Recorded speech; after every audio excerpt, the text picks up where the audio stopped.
Okay, so today on the bench we have a Neotec 2501, or NT-2501 as it's referred to. I know I said in the previous video to this one I would get to the U2000, which is the number 7 of 7, the final monitor in the Worlds of Fun haul, but I had to wait on the cap kit. I didn't have a cap kit for it, so I'm waiting on that to arrive. In the meantime, I have this NT-2501. Obviously this is medium res, and I'm running the Cruisin' USA board on it and everything, and it works just great. Except that the flyback needs replaced. The Neotecs are plagued, absolutely plagued, with faulty flybacks that over time start to have brightness drift and focus drift and everything. So when I first got this and plugged it in, it worked fine, but it was very dark, very dim, and the focus was way out of whack.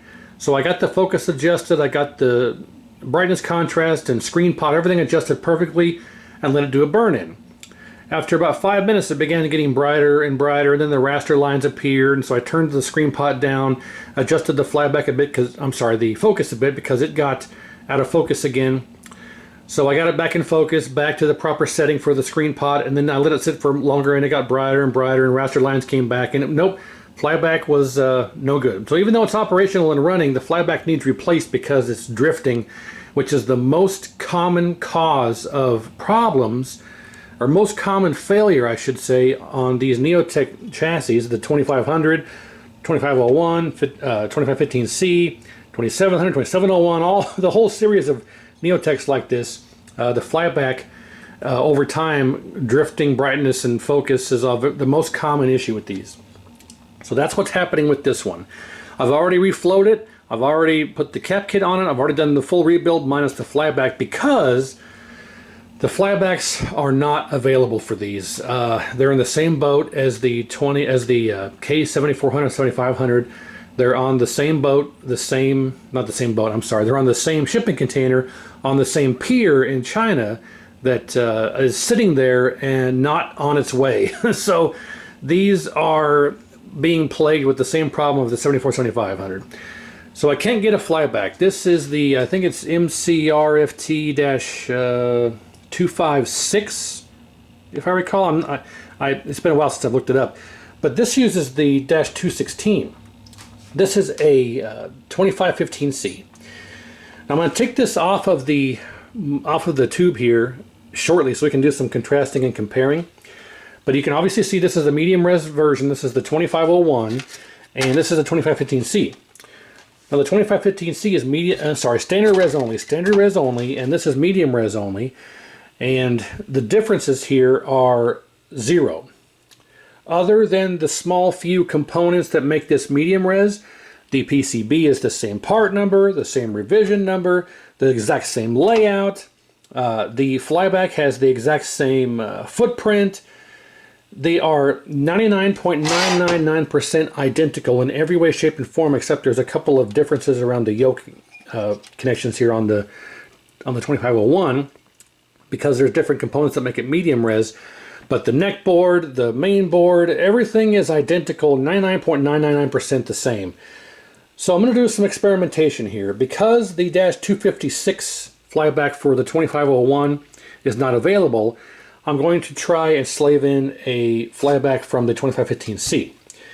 So let's get this off of here and do some contrasting and comparison. You can see the differences, and I'll show you the PCBs are the same layouts, the same footprint for flyback, everything is the same, except for a couple of components around the yoke connector, which make it medium res.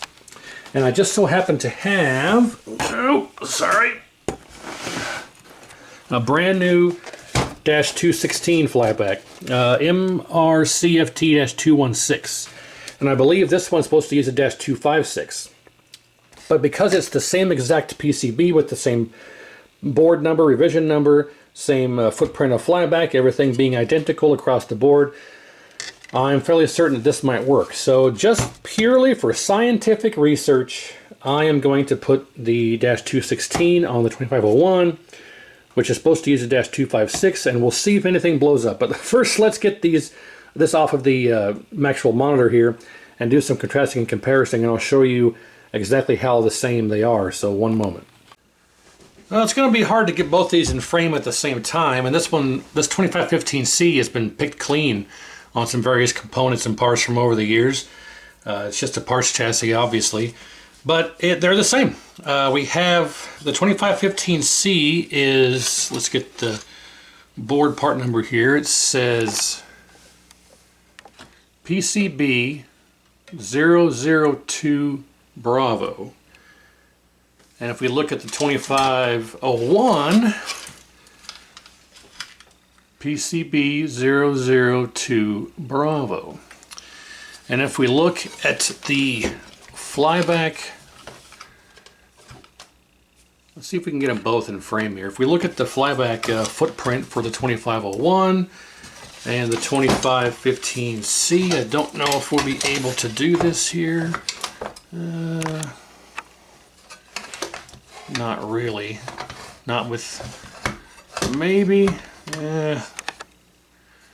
You can see that it's the same exact footprint. There's no difference whatsoever. So we have the same PCB, we have the same footprint of Flyback, all of the components are in the same locations, the cap kits are identical. I used a 2515C cap kit for this 2501 and every cap was exactly the same as the 2515C. There were no anomalies, no differences, no rating differences, everything was identical. All the locations of the components, the only difference is I looked over this with a fine-tooth comb, and the only difference that I could spot was on the 2501. You can see here by the yoke connector that these headers are missing right there, and there is a smaller cap compared to the 2515C. Has a bigger cap here and it has these headers. I think that the resistor here might be a different rating on this one. There's very few components here that make this a difference between standard and medium. Now I have not gone through and done the exact measurements and looking at the schematics to figure out what the differences are in the parts between the 2515C and the 2501. However, as far as the board layout and revision and part number and Flyback footprint and component location, these are 99.999% identical. 2515C, 2501. I don't have a 2500 at my disposal to see what differences that is, but I mean the pots are the same, the locations, the functions.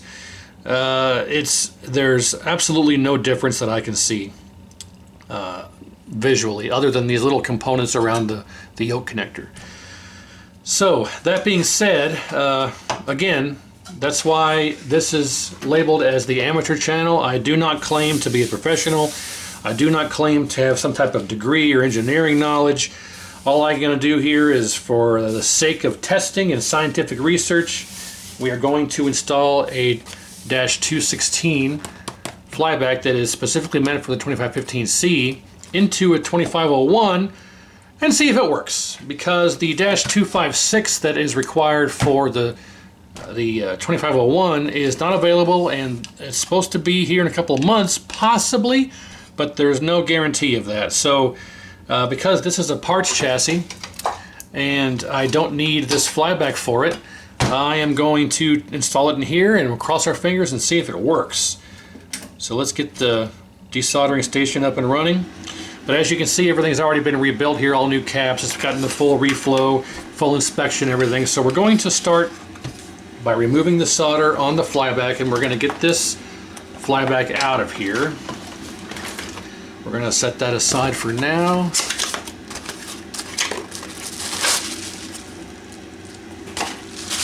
And if we look on here, it clearly says -216, and the -256 is what's needed for the, I think that's correct. Let me verify that. I gotta wait for this desoldering station to heat up anyway. I should have had it running beforehand. But give me a moment here. Let's take a look. 2501.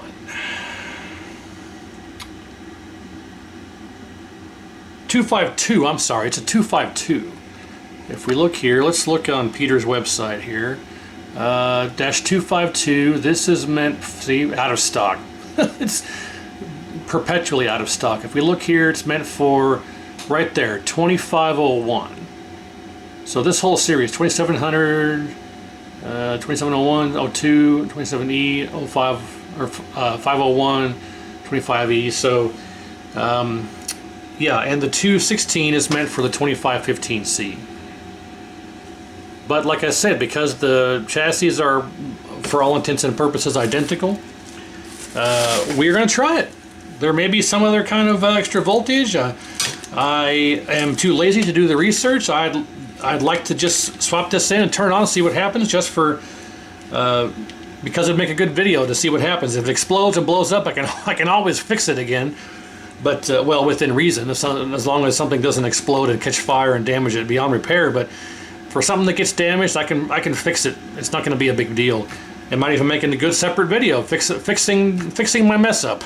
But just for the sake of good content, I'm going to plug this in and we'll see what happens. So we will start by removing the G2 wire. And then we need to remove our focus wire, and this opens up thusly.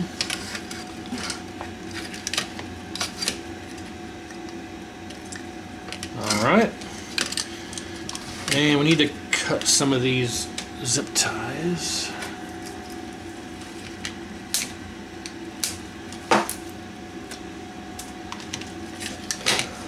We need to cut all the zip ties.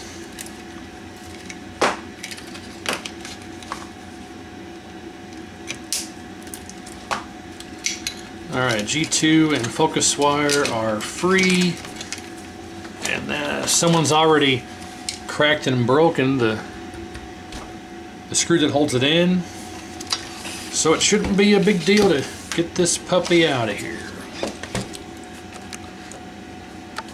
Oop, sorry about that. Alright.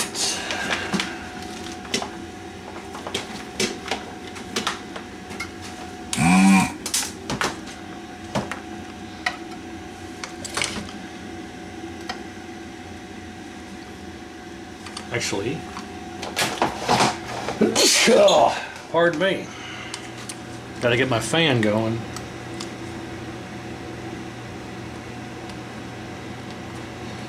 Those too wide.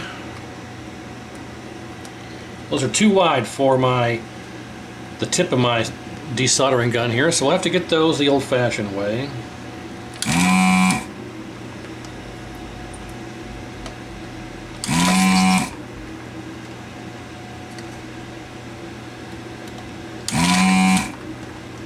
Now again, I use the soldering iron because these are big pads, and the surface area of the desoldering gun isn't big enough to heat that pad up properly, so we have to use, this one might be tough.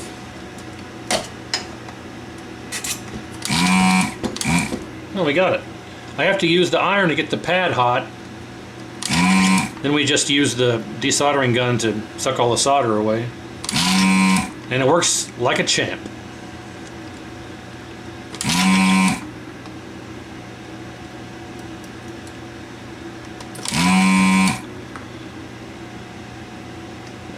Am I going to be able to get this one out of here? Yeah, I think that'll work. Okay.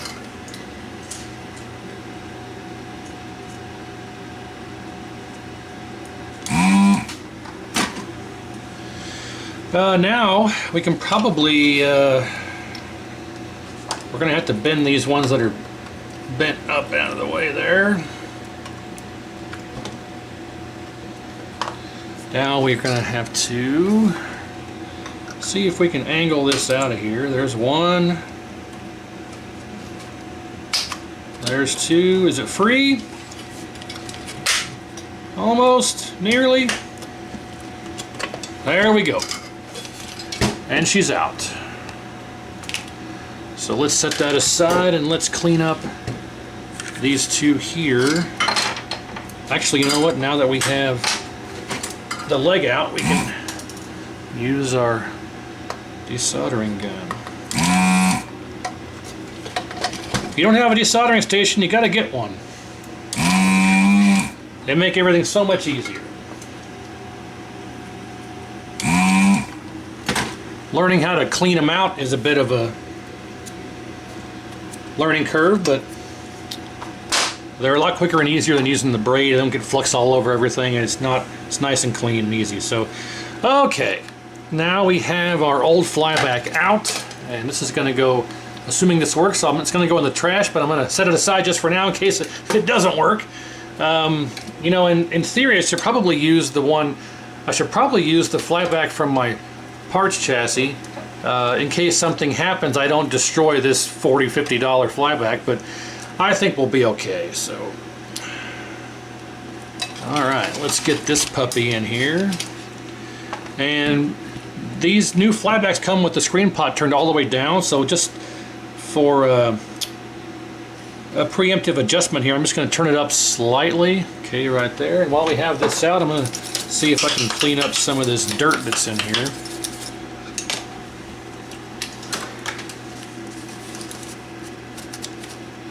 Well, that is on there. That's alright. Okay. Not much better, but I don't want to get a bunch of alcohol and stuff on here just yet. So this should, my theory is correct, this should just drop right in. I'm sorry, if my hypothesis is correct.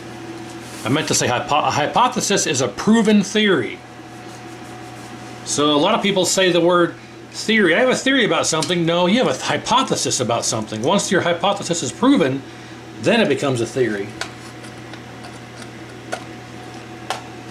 And my hypothesis is now a theory. It goes right in.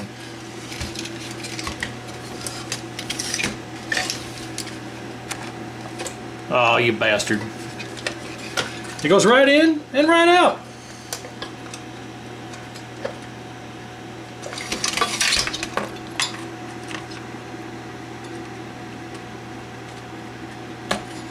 Okay. Back in she goes. I gotta get some solder on this so it doesn't fall out again. And of course this is wrapped up tighter than Christina Aguilera's pants.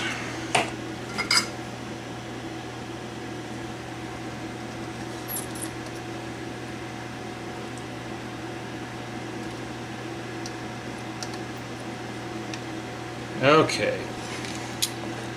Now let's get this puppy all the way in here.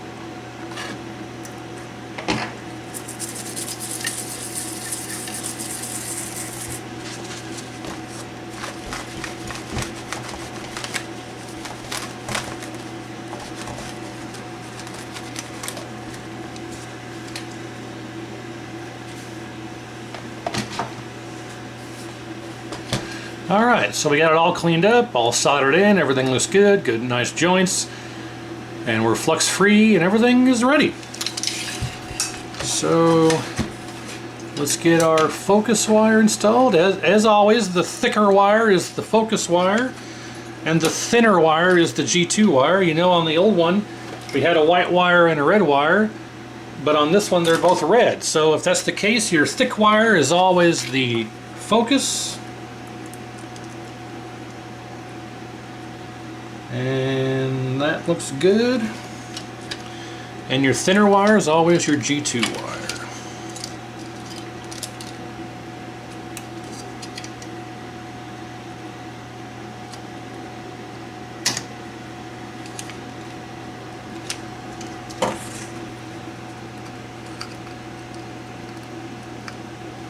Okay, so we got all that done.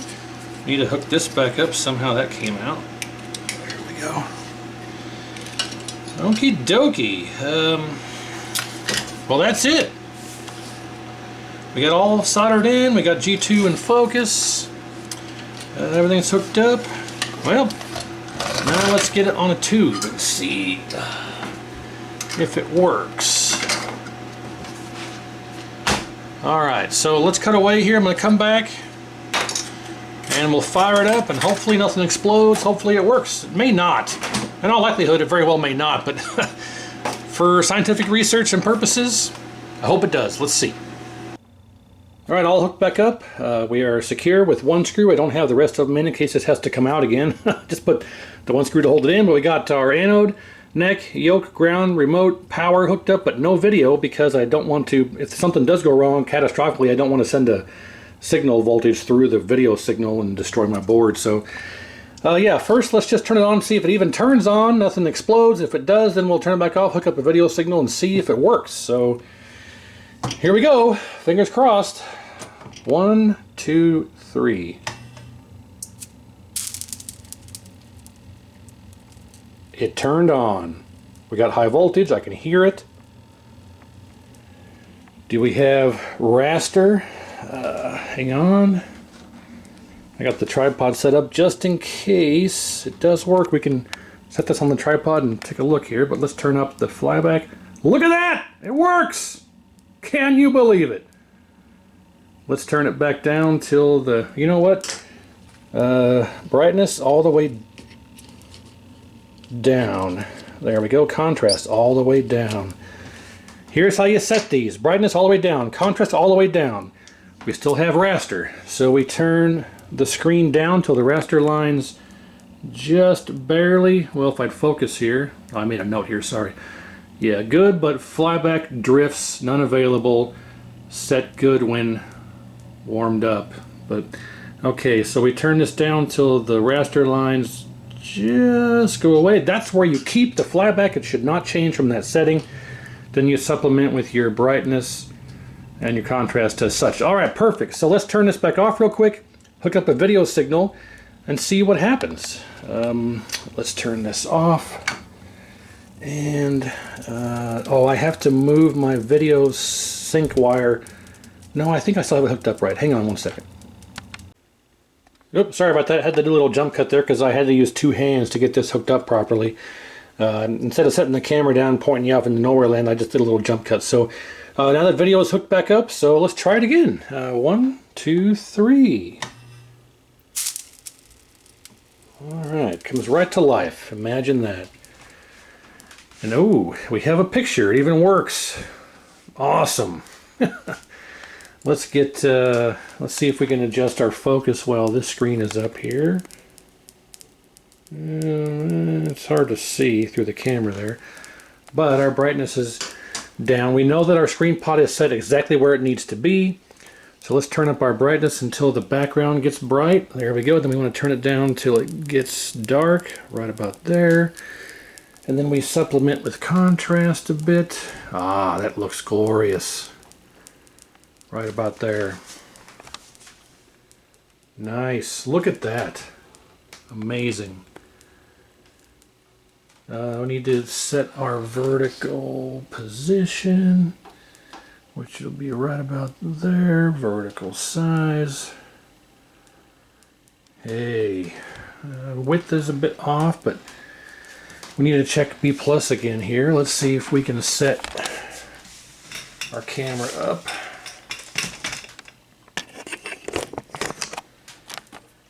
All right, look at how good that is. That's amazing. There we go. Okay. Width, horizontal width. Let's adjust that with our coil. Let's wait till I get a good screen up here so we can get a visual representation. This always takes forever. There we go. Okay, and yep, we have our proper width control. There we go, and we are full screen, ladies and gentlemen. Let's double check our B+. Should be 125. And I'll show you where to check that here in a minute, but let me check it. We have Come on, 125.0 on the nose.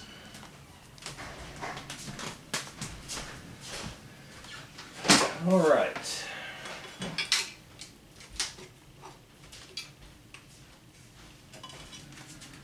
So let's get this checked out here.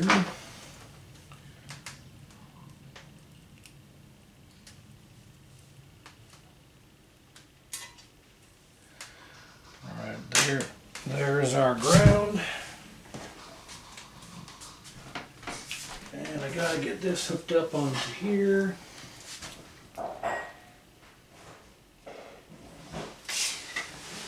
Actually, let me cut away here because I have to turn it off here. Hang on one second. Okay, we're back off the tripod here because I need to show you where to hook up for B+, but as you can see, 125.0, pretty much perfection. So of course you hook your negative up to your frame here, and then you have your positive. I got an alligator clip, and it clips right there to R117, that lick of R117 right there. You can see where it has the little DC arrow. It's hard to see 117, but the resistor right there behind the green coil or inductor, there is a little leg there that says DC. That's the side of R117 that comes off the B+, and you adjust it right, where are we? Right there at R112. You want to adjust R112 to reach 125, and that is where you set your B+ on the 2501 and the 2515C. So there we go. We have a -216 Flyback that's meant for 2515 only, fully operational and working on a 2501. So just as my hypothesis stated, or what I considered it to be, it's now a theory, a proven theory. So yeah, 2501 there, you see model 2501, 0002, 2501. So we have a medium res 2501 running with a standard res 2515C Flyback. Here is the original one that was on its way out, so that's going to go in the garbage. And I actually have an extra one here. I don't know if this is any good. I think that this actually died for other reasons. I think it was ticking, and it ended up being a parts chassis. It sold to me as a parts chassis, and I just robbed more stuff off of it. But so this Flyback may actually be good, so I'll keep that on here for future use if I need to. Of course, I'll test it properly at that time if I ever end up needing to use it. But this one here, garbage. So there we go. That's it. I guess I'll let it run, make sure that we don't have any drifting focus or brightness, which I assume we're not going to. And that should wrap this up. So as you can see, absolutely glorious, beautiful picture.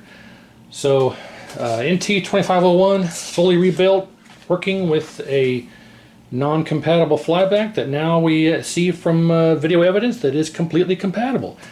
So assuming that this will run for 2, 3, 4 hours here, I'll let it run for the rest of the day here and see what happens. Hopefully nothing goes kaboom, but I don't think that it will. If it was going to, it would have already done so, or even upon power up. But yeah, we all learn something new every day. So if you have a 2501 and you need to replace the Flyback and there's none available, you can't get one, throw a -216 2515C one in here. And as you can see from video evidence, it works just fine.